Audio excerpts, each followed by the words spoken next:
अच्छा, जब हम स्टार्ट करते हैं next topic which is the congenital diaphragmatic hernia. Congenital diaphragmatic hernia most important topic है फाइनल ईयर में, ठीक है। और इसमें से ऑस्पी स्टेशन भी आ सकते हैं, एक्सरे पिक्चर आपको दी होगी और आपने डायग्नोस करना होगा कि किस चीज़ की पिक्चर है, ठीक है। तो सबसे पहले मैं आपको केस प्रेजेंट करती हूँ उसका। न्यूबॉर्न इन्फेंट आपके पास प्रेजेंट कैसे करता है। न्यूबॉर्न इन्फेंट जो है वो उसको साइनोसिस होगी, ठीक है, और रेस्पायरेटरी डिस्ट्रेस हुआ है जैसे वो बच्चा पैदा हुआ है, इमीडिएटली आफ्टर बर्थ उसको साइनोसिस भी और रेस्पायरेटरी डिस्ट्रेस। एब्डोमेन बच्चे का जो है फ्लैट है, स्केफोइड। कोई उसके ब्रेथ साउंड हमें लेफ़्ट साइड पे सुनाई नहीं दे रहे, चेस्ट में ब्रेथ साउंड ऑडिबल नहीं है, और जबकि राइट साइड पे सुनाई दे रहे हैं। तो heart sounds right side of the chest पे जबकि सुनाई दे रहे हैं।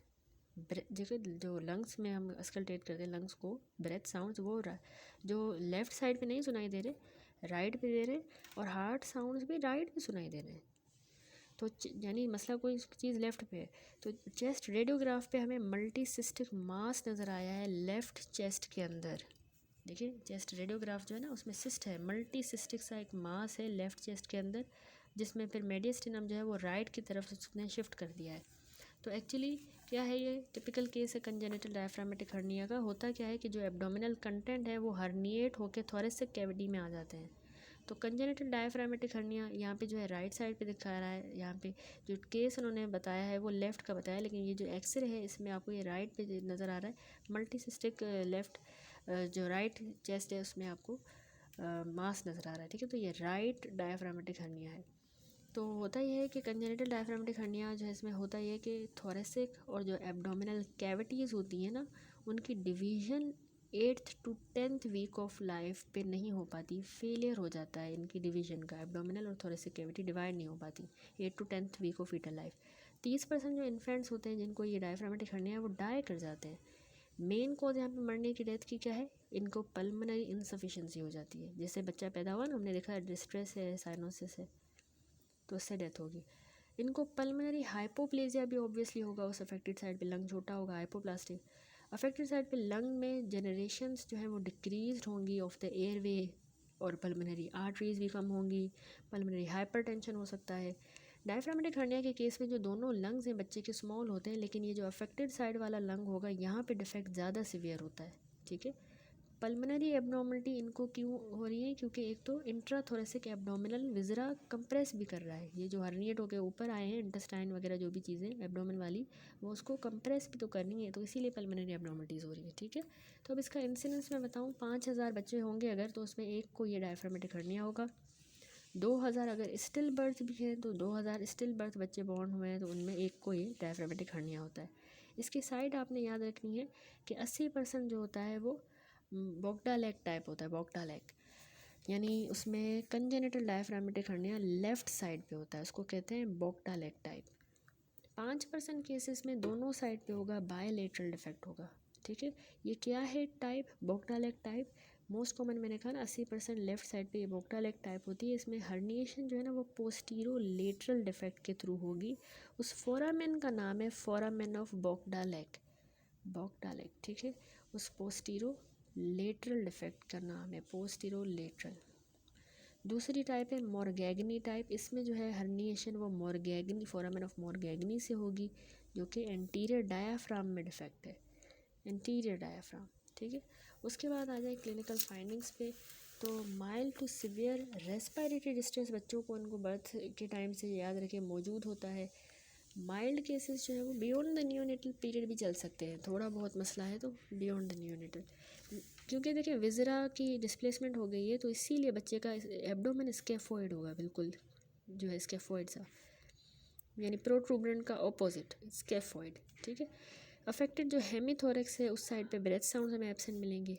एपेक्स बीट बच्चे की डिस्प्लेस हो गई ऑपोजिट साइड पे। बच्चे को जो है वॉमिटिंग भी हो सकती है क्योंकि इंटेस्टाइनल ऑब्स्ट्रक्शन हो रहा है और रेस्पिरेटरी डिस्ट्रेस, तो उसी वजह से वॉमिटिंग।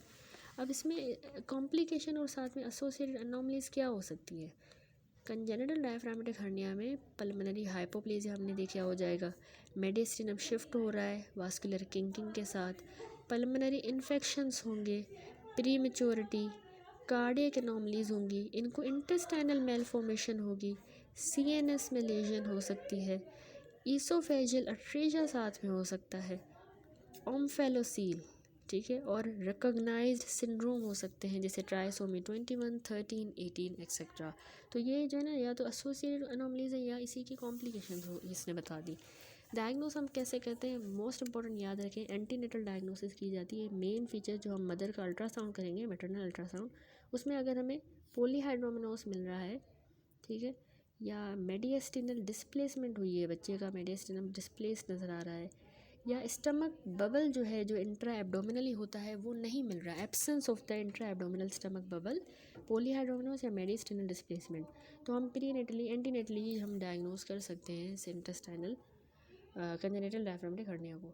दूसरा जो है, बच्चा जो बॉर्न हो गया उसमें डायग्नोसिस के लिए एक्सरे किया जाता है। चेस्ट एक्सरे ही इसमें डायग्नोस्टिक है, जिस तरह यहाँ पिक्चर भी दिखाई गई है चेस्ट एक्सरे की।